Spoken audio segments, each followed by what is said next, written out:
Hello students. Last lecture में हमने equilibrium के बारे में देखे थे। आज हम देखेंगे उसी से रिलेटेड एक लॉ जिसका नाम है ज़ीरोथ लॉ ऑफ थर्मोडायनेमिक। तो यहाँ पे देखिए, जो ज़ीरोथ लॉ ऑफ थर्मोडायनेमिक है बहुत ही सिंपल और इजी लॉ है। तो ज़ीरोथ लॉ कहता है कि if two systems are each in thermal equilibrium with a third system, they are also in thermal equilibrium with each other. इसका मतलब क्या है? फॉर एग्जांपल, यहाँ पे तीन सिस्टम है, ए बी और सी।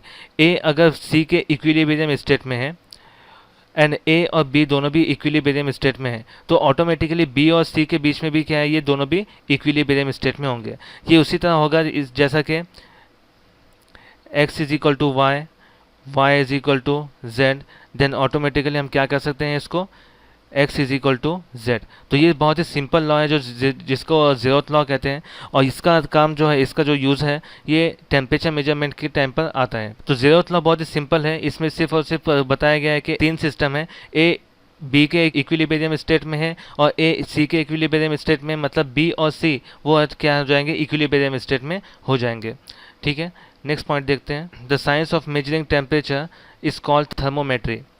तो यहाँ पे देखिए, जो हम टेम्परेचर मेजर करते हैं थर्मोमीटर से, तो जिसका जो साइंस है उसको कहते हैं थर्मोमीटर। थर्मोमीटर से ही बना है thermometer.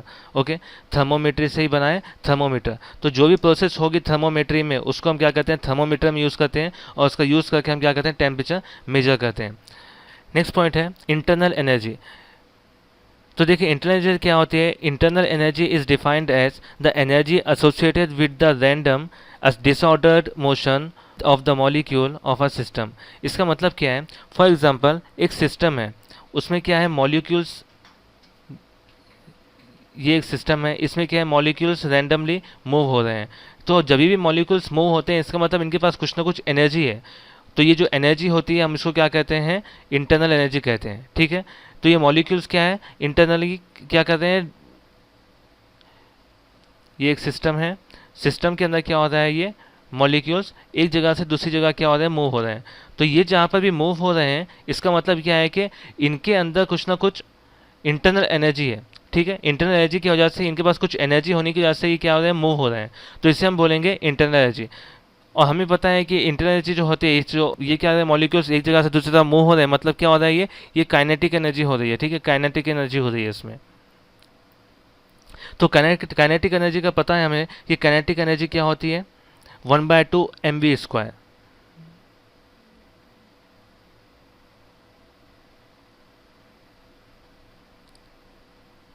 1/2 mv²। Okay, mass into velocity.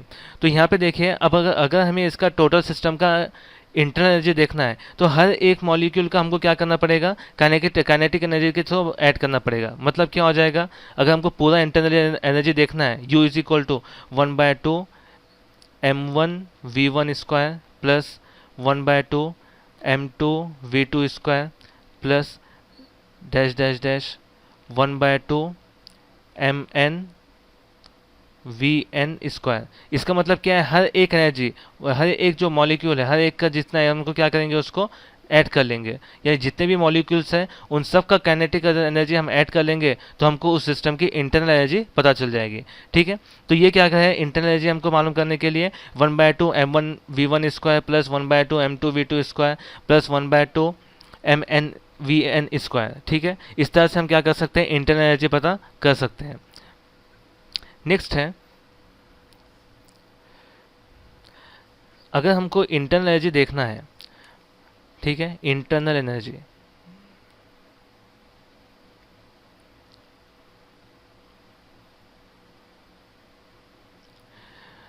तो इंटरनल एनर्जी क्या हो जाएगा, जितने भी उस सिस्टम के अंदर, वो सिस्टम के अंदर, ये एक सिस्टम है, ठीक है, ये सिस्टम के अंदर जितने भी पोटेंशियल एनर्जी और काइनेटिक एनर्जी दोनों भी होगी। ठीक है, पोटेंशियल एनर्जी क्या होगी, जो मूव हो नहीं हो सकती है, ठीक है, वो होगी potential energy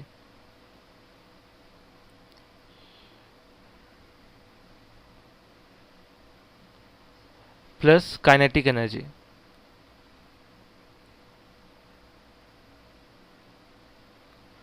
potential energy and kinetic energy को अगर हम ऐड कर लेंगे तो इस सिस्टम की हमको क्या हो जाएगी, टोटल एनर्जी पता, इंटरनल एनर्जी पता चल जाएगी। ठीक है, तो इंटरनल एनर्जी क्या हो जाएगी, the summation of potential energy and the kinetic energy of the system is called its internal energy. Okay, तो इसको हम और इस तरह से लिख सकते हैं, delta U is equal to Q plus W. ठीक है, ये हमने लास्ट लेक्चर में थर्मोडायनामिक्स के जो फर्स्ट लॉ है वो हमने उसमें देखे हैं, इसको ड्राइव किया है। तो delta U is equal to Q plus W, इस तरह से होगा। आगे हम इसको फिर से देखेंगे। तो ये लेक्चर में क्या देखे हमने कि ज़ेरोथ लॉ क्या होता है, ज़ेरोथ लॉ का यूज़ क्या होता है, और उसके बाद हमने देखे कि इंटरनल एनर्जी क्या होती है। ठीक है, पॉइंट को यहीं पे एंड करते हैं।